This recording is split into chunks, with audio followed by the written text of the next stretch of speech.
Professor Uday Birje, who is a seasoned technology leader, entrepreneur, and academic with over 3 decades of experience in IT, telecom, and networking. A graduate of Harvard Business School's Executive Education Program, he began his career with HCL Hewlett-Packard and later played a pivotal role in launching Digital Equipment Corporation's networking division in India. As Managing Director of Cabletron Systems and co-founder of ThinkStreet Technologies, he has driven innovation and market strategies for global startups and enterprises.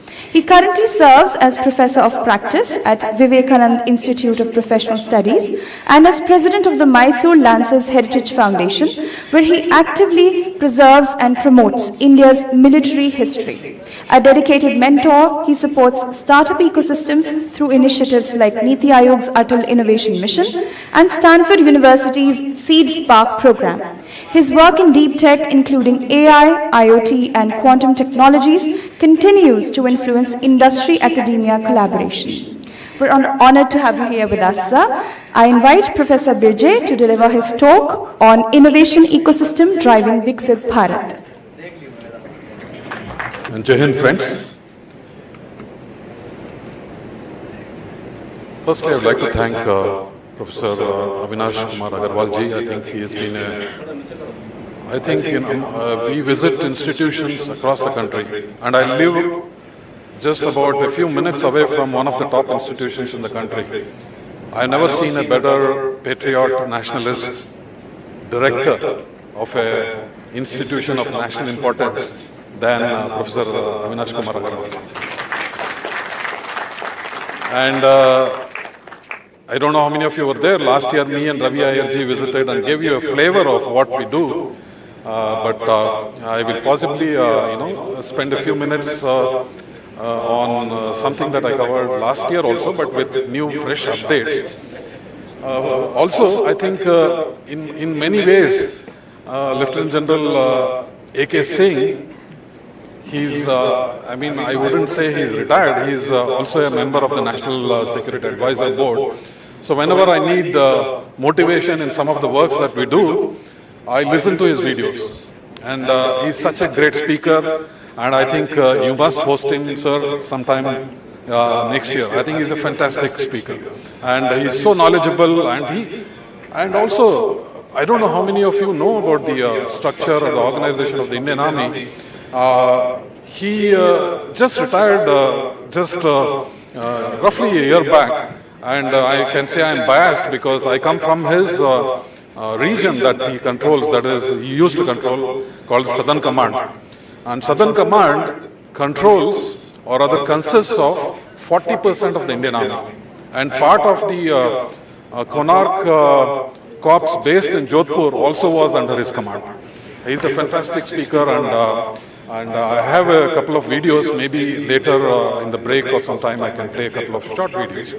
Also today, I think you must be suddenly shocked. In this military warfare, what am I doing with the tiger picture? And of course, I'm proud of that fact that this is my picture, and most latest, not even 3 weeks away, some time back I took. And why I took this is, by the way, I think Katyani introduced me as a professor of practice and also something to do with history and heritage. In fact, I'm neither of them. I'm not a professor, I'm not a historian. Because I come from an industry, and my only, I would say, qualification is I started as a leader of one of the top American companies at an early age of 34. So from there I have been mostly always in the industry, but I think the divine, the God, is making me do the job of two things. That is a professor's job, that is of a teacher, as well as a historian. So that is exactly what I want to know. So I have no qualification as the great professors and the teachers here. But UGC has this, professor of practice. So I am humbled, to be working as a professor of practice in VIPS in Delhi. So why is this? What is this tiger doing here in this picture? So, in my almost about 40 years of career, I have visited almost about 40 to 50 countries, 40 plus countries, and most of them, I would say, developed countries, and most of them in my If you know the corporate structure, the quarterly, what they used to call QBRs and, quarterly business reviews, and each time it used to be in some country. And in my 30 plus years working for MNC corporations like Digital Equipment Corporation, HP, Cabletron Systems, Alcatel-Lucent, most of my bosses used to be bosses, and of course, I would say my peers used to be foreigners, either a French or a British or a American. And every time I used to be like a, they used to just prod me and say, when is India, the sleeping tiger, going to wake up? Okay, so every time I used to be probed saying, hey, when are you waking up the sleeping tiger in India? I think there is absolutely, I have no doubt. I think General A.K. Singh and maybe in the future a couple of other speakers also going to talk. India's, I think, tiger zinda hai. I think that is something, and I'm not saying this because of this picture or because I'm a wildlife photographer or whatever. In the last 6 months, I've read some anti-India media articles who have completely turned around and said the India's tiger has finally found its match in the dragon and the eagle. Okay, I think that is the position India is getting. I think the tiger has finally woken up, and I think it's for us to feed it and of course, go after its prey. So, okay, let me start with a quiz also. All of us, many of us, I think the youngsters, including my daughters, they remember Shah Rukh Khan's birthday, Salman Khan's birthday, and all the fancy people who are most popular on social media like Instagram. Any idea whose birthday was yesterday? C.V. Raman. I think we should give you a small, I think fantastic. Among all the people, C.V. Raman. I think just give him a big hand. And I think a disciple of C.V. Raman is here. He will be talking about it. Physics, I think, it's a missile or a rocket or everything revolves around physics. C.V. Raman's birthday. And why is it? I mean, I am a mentor for Swami Vivekananda, or rather the Ramakrishna Ashram. I think Bangalore has one of the biggest Ramakrishna Ashram. Just about, they conduct summer camps regularly, summer and of course the mid-year camps for all school children across Bangalore, and some of the most elite, if I may call, the convent kind of schools.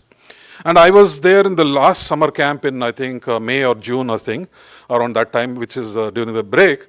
And I asked some of the students, I asked in a session like this, name 3 scientists you know. And you know whose name came first? Albert Einstein. Somebody said Thomas Alva Edison, and another foreigner.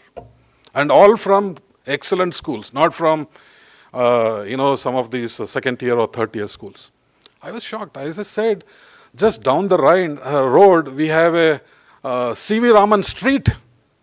And about 7-8 kilometers away from where that ashram, Ramakrishna Ashram is, there is a Raman Research Institute. So why is it that our Indian children, our students, either they have been brainwashed or we are not told that the first recall should be, our own scientists? Nothing wrong. I mean, Thomas Alva Edison and Albert Einstein, so many great foreigners, foreign scientists. They are all great. I mean, no doubt about it. But don't we think that, the first recall should be our own people?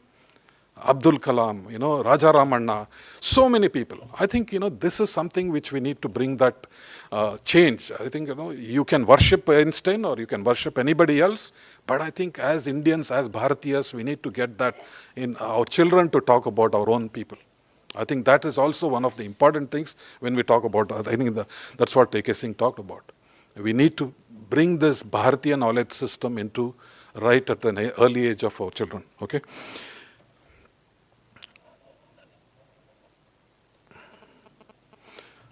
I think it's our duty. We have a couple of more people from the armed forces to talk about. I think let's all give them a big hand.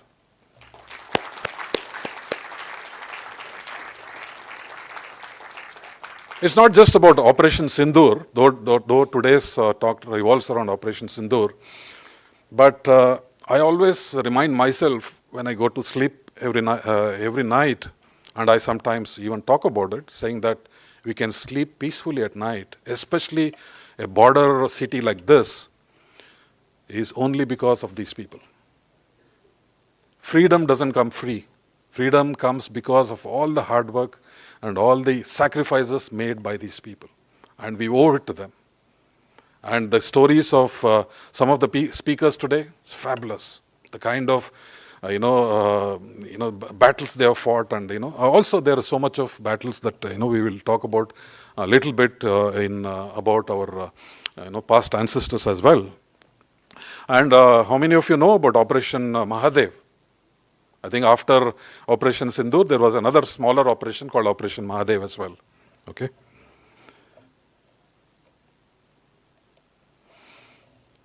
Do you see the connection? I'm sure you know both the palaces. I told you the twin cities. And the top, of course, the Mysore Palace, picture taken by me, and below I found a beautiful peacock at the Umaid Bhavan Palace. So I think, there is so much of combined, I would say, inspiration from both these cities. In fact, I would like to, suggest that Jodhpur has a fantastic, IIT. And we don't have an IIT in Bangalore, we don't have an IIT in Mysore. Sir, I think please use your good offices to get us an IIT in Mysore. Okay? So I think we deserve that. Because for many reasons, Bangalore is getting overcrowded. Everybody, morning till evening, people are complaining about traffic and the mess, that infrastructure mess that we're going through. I think the next IIT should be in Mysore. How many of you agree? Huh? Fantastic. Fantastic. Let's all strive. Anybody ask your recommendation, please suggest. Okay, this is another historic picture, which is like a combination of, this is the real picture. I would say, in some way, the Operation Sindoor of 1918, September 23rd, the equivalent, whatever you may call it. This is a picture from the victory march of the Battle of Haifa and Haifa city in Israel. And this is from you see, at the bottom, September 23rd, Battle of Haifa, the real picture. And I'm proud to say my great-grandfather is somewhere in this picture. And many of the people, I think many of the descendants of Jodhpur are also can be seen in this picture. Obviously, we cannot identify. What is unique in this picture? Anybody can point out what is unique in this picture? What is unique?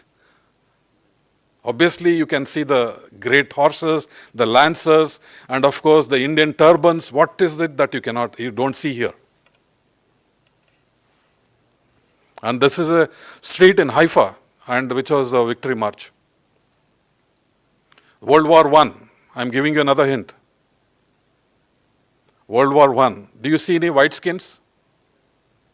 Huh? No. So this battle, I think I cannot explain it. It's going to take maybe hours or whatever. So this battle was fought only by two regiments. That is the Mysore Lancers and the Jodhpur Lancers. And we created history. And you know why? What is the unique thing? There is not a single British soldier that can be seen in this, because the British, when they were when the commanders were asked to go and liberate Haifa on this day, September 23rd, 1918, the British soldiers said, "We are not fighting this battle.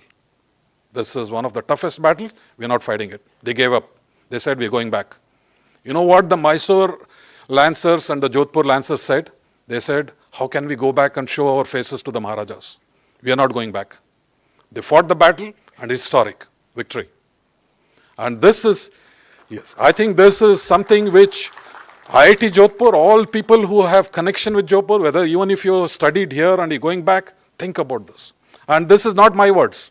Most recently, last week, 1 week back, or rather 1 month back, on Haifa Day, the mayor of Haifa said that we are changing our history books.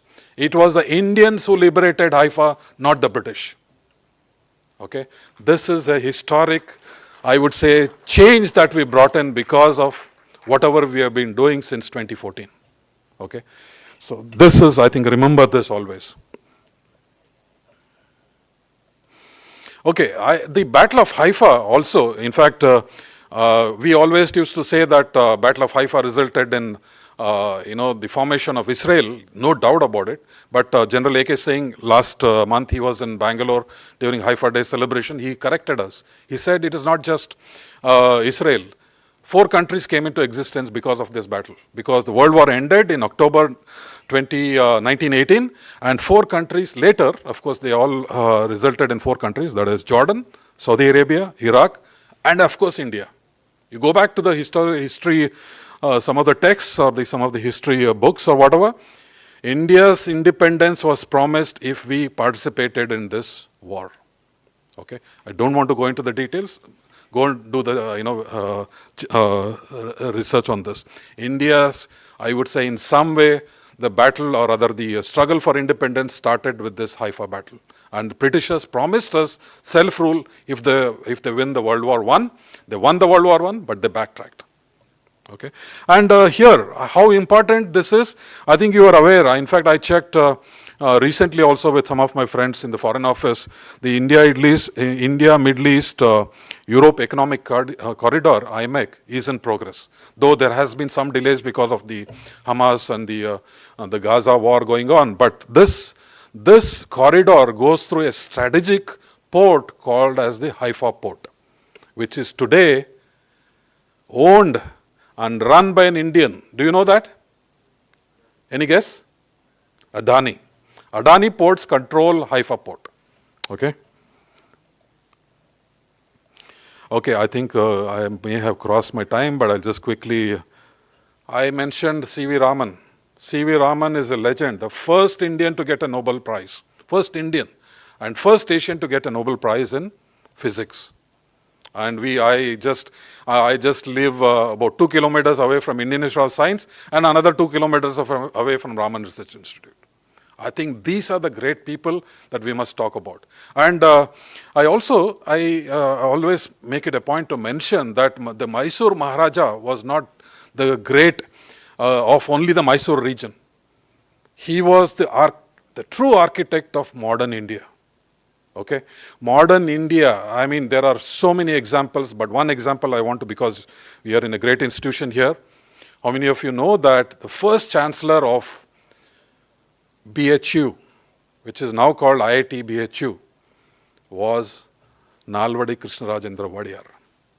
Okay, the first, this is a picture from the IIT BHU after he gave the first convocation talk in Banaras University.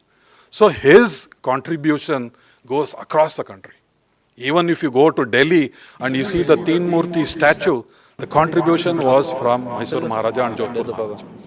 So we were, I think, take pride in the fact that our Indians created legendary institutions like the IISc, Raman Research, BHU, and so many top institutions. We were not just the slaves of the British. This is something we need to tell our children, look up. We were not just the slaves. We created legendary institutions, and these were the legends. In this picture, I can give a lecture for 1 hour, but I don't have the time. Just this picture alone. I'm very proud. I always advertise about my city. Okay, anybody can contest. Of course, the bottom you will possibly put as the. I just saw we ranked 3rd in the worst infrastructure, and all that degradation has happened in the last 3 to 4 years because of the tremendous growth that Bangalore has, and we continue to lead in everything, and so much of great interest. So why it is relevant is, I think all of us, many of us who visit Bangalore or who are from Bangalore, we bring the ecosystem here to IIT Jodhpur or Jodhpur itself. Okay, and we offer that bridge between, as I always mention, Bangalore, Mysore, and of course Jodhpur. Okay. India's decade. There is. I did a podcast with one young AI startup just before coming here, 2 days before coming here, And I was telling him that we are in a great decade, and we are doing great things. India is doing great things on the digital side. Everybody, it's touching every citizen of the country. But he corrected me, sir. We are not just we are not just in the decade. We are in the intelligent decade. This is something which new I heard, which means that AI is touching every citizen of the country, from the poorest of farmer to Mukesh Ambani or the Prime Minister. AI is touching, which is possibly we can call ourselves as proud to be in the intelligent decade. Okay, for me, I think I no longer, I used to design networks. I designed many networks which are still operational. So I used to be as technical as you, but no longer, because I moved into leadership roles. So I'm mostly giving gyan in forums like this, but and also of course building ecosystems and trying to mentor some startups. But I think for me, AI is not just about artificial intelligence. AI is about aspirational India, right from an auto rickshaw driver to the top entrepreneur in the country. He is always thinking about great things that he wants to do it for himself, for his family, and for his country. This is what AI, the true AI is. In fact, Prime Minister Modi has always been using extensively that AI stands for aspirational India. This is the new India that you are going to experience, or rather already experiencing. Okay? Okay, I think the transformation, I've seen it myself. In Bangalore, when I started, I came back from Bombay. I used to work in Bombay for 6 years. We just had hardly 400 or 300 startups. Today, the countrywide, we are talking about 150,000 startups. And you know what is going to, by 2030, which is about 5 years from now, any guess how many startups we are going to have? Any guess? And I was reading some reports, and I think going by some of, even Prime Minister Modi announced just I think 3-4 days back, one big initiative for research and innovation. We are going to have 1 million, that is 10 lakh startups by 2030, in just 5 years from now. So, how many of you, I think maybe 50% of these young students, you will all be entrepreneurs. And possible, maybe 10% of you will be from unicorns from here. That is, I also am reminded that, all of us have political, different political, personal ideologies. But what I can proudly tell you is, irrespective of what is going to happen in the future, not that anything is going to happen, anything major turbulence happening, but this is an irreversible, I think, trend that is happening. Whether it's the startups or the growth or the GDP growth or whatever that is going on in the country, there could be small hiccups, but everything is irreversible. Remember that. Okay? So I think that this is the last part of I have 2-3 slides, but I just want to focus on 5 things. When I talk about the 5 I's, I think this is what Operation SINDOOR, or whatever we do about as youngsters, whether you are an IIT or a private institution, or maybe even a doctor, or in an Ayurveda. Yesterday we were with the VC of the Ayurveda, beautiful, just opposite to the IIT Jodhpur campus. And everybody, I think this, 5 pillars of, I would say, for India that will lead us to Viksit Bharat. Institutions, great institutions. IIT Jodhpur is a fantastic example, and the Ayurveda institution that we saw last night. And then, of course, we have so many, IISc, Raman Research Institute, IIT BHU, whatever. Innovation. I think we need to think, sleep, breathe innovation if we have to achieve Atmanirbhar Bharat and Viksit Bharat. Inspiration. I gave you, I think today is a day of so much of inspiration. We started with Professor Avinash Kumar Agarwal's, I think, commitment to innovation and entrepreneurship and Atmanirbharta. And then, of course, the entire day is going to revolve around inspiration from some great leaders. We have fantastic line of speakers. And indigenization. This is all, I think no longer we want to beg to any country, give us cryo engine or give us some drones or, whatever, or give us some motors for the drones or whatever it is. I think indigenization is going to be the key. And as General Singh said, indigenization in every aspect of national security. Not just in defense, but in every aspect. And I already talked about the intelligent decade. So this is the 5 eyes for India, in my view. And the 3 platforms that will take India to Viksit Bharat, I think this is another, I would say 3 platforms or the 3 pillars that will touch every citizen of the country. I don't need to, I think you people are all intelligent, or you must be already doing some work in these 3 pillars. Quantum, we have Professor P.C. Deshmukh, then India AI mission, and of course the semiconductor mission. Okay. And in the afternoon we have a workshop. I'm going to talk about how we are using this historic achievements in the Haifa battle with a great friend like Israel. In fact, General Singh also talked about how we work closely with Israel. I'm going to touch upon our partnership, which is initiated from the Mysore Lancers Foundation. And being in Jodhpur, and I coming from Mysore, Bengaluru, I think we are carrying this, I think the great,